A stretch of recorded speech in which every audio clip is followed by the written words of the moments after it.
Hey, hi guys. I'm not sure whether my camera is clear. Sorry about that. Okay, so today's topic is very interesting because it came up yesterday when I was at IQI Global and I was talking to Kashif, to Narit, and to Nabil because they're a property investment company and we were talking about how to handle rejections because if you're in sales or if you're in business, it means that you're in sales. Hey, hi, Even. And if you're doing sales, you have to know how to handle sales rejection. So just basically people rejecting you. This is not something that is easy, especially if you're new. You will you'll feel very down when people say no, cannot, or like no, I don't want to see, or they don't respond to you. That's a form of rejection.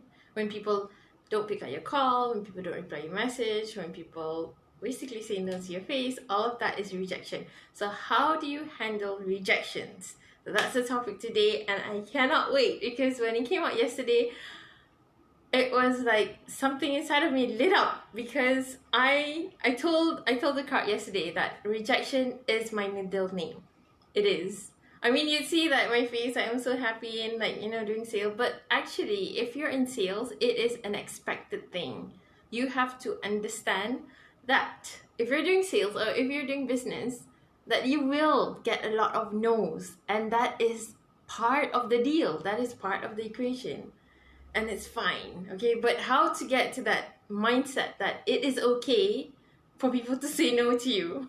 It took me years to understand and not to take it personally. Okay, the first thing, because there's 7 steps that I use personally, and I want to share this with you guys today, right?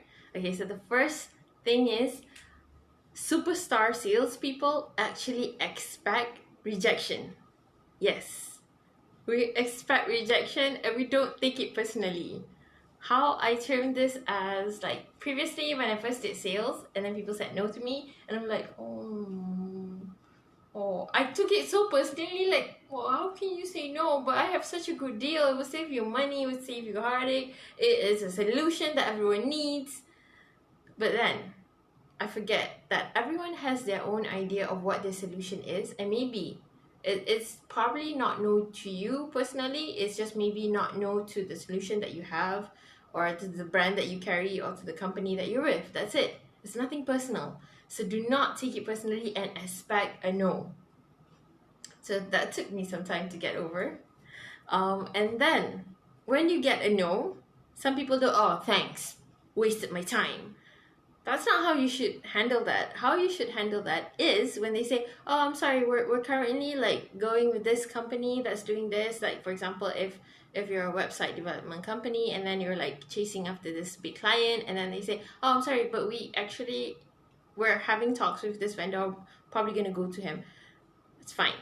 Just tell them, yes, like about like 90% of our current customers actually went with our competitors. However, over the few years, they actually moved over to us. And I'll show you the testimonials from them, or I show you reasons why they moved with us. Huh? Powerful, right? Because now you're not negating what they say. They think that your competitors are good. You're saying, yes, everybody's going there. But hey, look, why are people coming here to me? That's a better way than arguing with your customers like, no, cannot, they're really bad, da da da da da. Because when you're slamming your competitors down, you will look cheaper and like worse than them. You cannot slam your competitors, okay? If you're doing, especially when you're doing sales, because word spreads around. If you talk bad about other companies, people will know, and it doesn't give a good vibe, okay? So do not do that. Instead, give people reasons why and more benefits of why people are moving on to you over the years. Huh? Okay, so always prepare. So number 1 is expect rejection and do not take it personally. Number 2, I repeat, is prepare for a no, but prepare and to deliver a good response if you get that no. Okay, and then number 3 is you have to remember to reward the effort. Because most people say, oh my god, I don't have any sales this month I'm die lah, like cannot meet the sales target. Like you slam yourself so hard, even though you made like maybe 50 calls a day, but nobody's biting. It's okay. It's fine. It happens. It's sales. Okay. So just understand that you have to also reward the effort that you put in, because you have to take care of your psyche. Because in sales, it's all about energy and psyche. If you're down in the dumps, nobody will want to do business with you, because you're meeting people with no energy. You're like, yeah, got a really good deal for you, compared to, hey, I got a really awesome deal for you.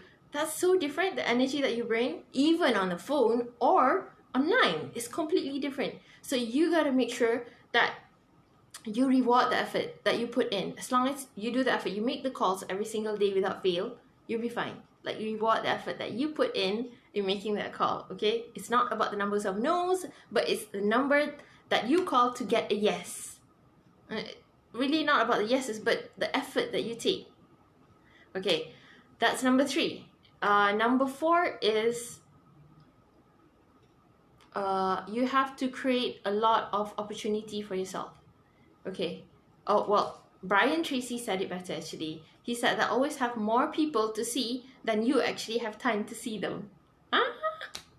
Because the thing is, when you're doing sales, what you're essentially doing is you have to build a pipeline, okay? You have to like build a pipeline where there's a constant stream of water. It's like, just imagine if you're like back in the olden days where, you know, your house, and then you need water, you go to the well and then you get water to do whatever you need, and then when the water finished, then you go back to the well.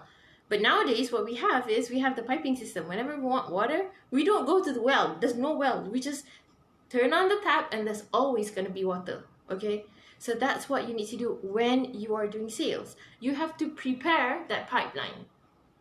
And yes, you know, if you have like, you know, a lot of numbers or a lot of leads online, and you may not be able to cater to everyone at the same time, you don't have that capacity, you don't have that like, well, you don't have it right now, it's fine. The most important thing is to fill up your list, to fill up your subscribers list, or to fill up your leads list, or your contact list with as many numbers as possible, because these people may not buy from you right now, but they might be a customer in the future if you've maintained and nurture that relationship, because sales is about having a good relationship. Okay. And personally, I mean, previously I always like tried to like fill up my list myself. That takes a lot of time. So yesterday I did a presentation. I showed people how to buy more time with other people's, buy more time for yourself by buying other people's time and automating certain parts of your sales processes that you could achieve more. Okay, that's a bit later. I'll explain that later. Okay, so number 5 is you have to be mission minded. What I mean by that is you have to put yourself in the shoes of your customers, because sometimes when we meet people, we know that they're salespeople, and then the way they come at us is like, hey, you should buy from me because da da da da da, and then we get like a bit overwhelmed, like, I know this deal is good, but you're not jiving. I'm not jiving with your vibe.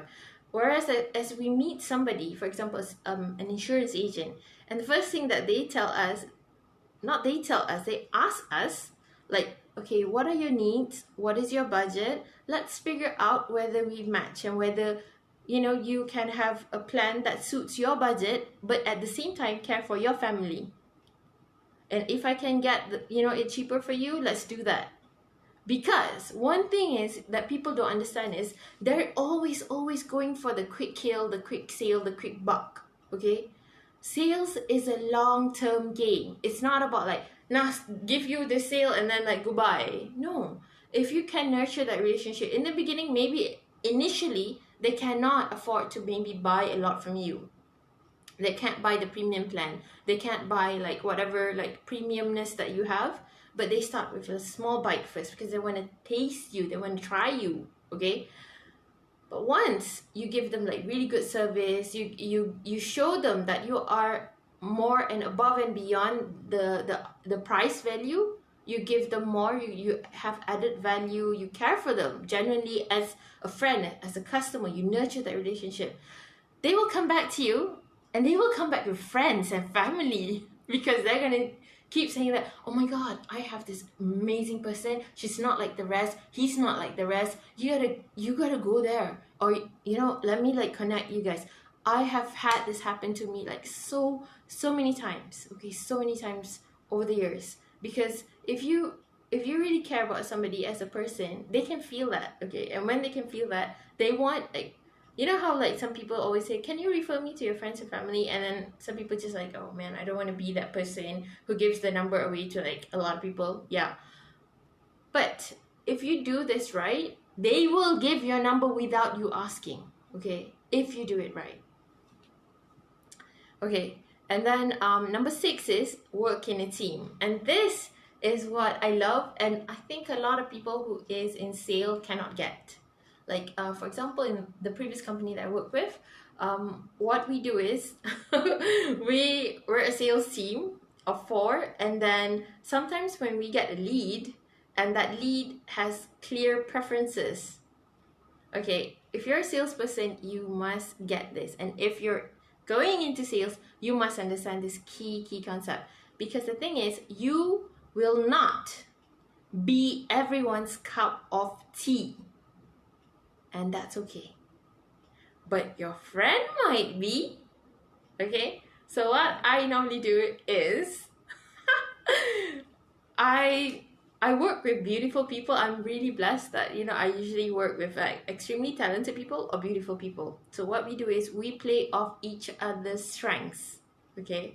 So if I'm good at something, I'm good at like building relationship, like being nice and everything, like talking, because I'm very kakak, very much like that. So I do that. But if that person requires like somebody with more aesthetic values, like for example, I had like colleagues who are like drop dead gorgeous, like model level. Janat, if you're watching this, it's you. Jay as well, because Jay's beautiful. Okay. So I would pitch them and stuff like, hey, I think this person wanna like, is better suited for you. And it's fine, because the thing is, what happens is we're winning as a team. I might not get the sale, I might not get the commission, it's fine, because we're doing it for the long term and as a team. Okay, it's not like for the short term gains. So I would like pass the contact on to my colleague who's like more beautiful or more smart or can do a certain function better than me, and I know that and they know that. So I will like forward the contact over to them, because I just want that person or the lead that I have to be well taken care of in the way that they prefer. Be it that if they want a gorgeous man to handle them, or a beautiful woman, or somebody who can speak Malay because it's a government-led entity, whatever it is, I'll make it happen. Okay? And that is being a key team player, is all about winning for the team. And when you have that, you will win more sales together and you will be more dynamic, because then when you do that, there's a certain goodwill that your team members will also like come in and say, you know what, take this. Like, my team leader Harshan does that a lot last time as well. Like, Dini, I think this is for you, you take it, you go for it. And it works, because we're gonna like, be exchanging contact numbers, because the thing is, we're trying to win for the company and for the team. It works. It really works. So we play off each other's strengths. And if you're working alone, you're doing the business alone, don't worry. You can still have a virtual team where, like, if somebody's better at doing something or a function better than you, play to their strengths. You don't have to do every single thing alone. Like today, like yesterday actually my website went live, but today it really went live. And it was built by Even. You guys know Even, right? Like a hero. Yeah. So, because he is so much faster at building that than me. Yeah. And I am okay with saying that, because the thing is, I have other key strengths that I can play off. Okay? So, play to your team's strengths. Work in a team. And then number 7, the final step is, this is like really key.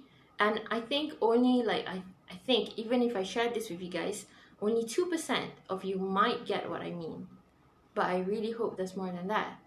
Okay, so step 7 is that you have to know and understand in your heart that you will succeed well ahead of the time before you actually succeed. Okay? Because the thing is, when you get no, a lot of the things that going on in your head is like, oh my god, I'm a failure, I can't do this. Like, there's a lot of negativity, and it's not just from you, maybe from some other people's like, oh, she can't do it, like, you know, they can't do it, like, you can do it. Like, I have gotten like a lot of that over the years, and the only way for you to hijack that is to understand and believe that you are successful way ahead of time before you see the success happening.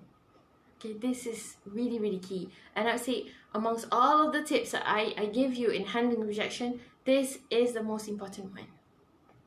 Because you will like go through days where it's like a drought season, we call it a drought season, where there's no sale, there's no like contact, there's nothing, like no responses, and people are like off. But it's okay. And that drought season might last like, you know, a long time. But never let it get to you. You have to accept and understand full well that if you do whatever that you set out to do, like, you know, get the contacts, like fill up your list, contact people, don't take no for an answer, like don't take it personally, deliver a good response, everything that I told you earlier, you have to understand inside that you will get there. It's just a matter of time. The time will pass and you will get there. Okay, just believe in that. Keep on keeping on. Okay, right? So oh yeah, and so my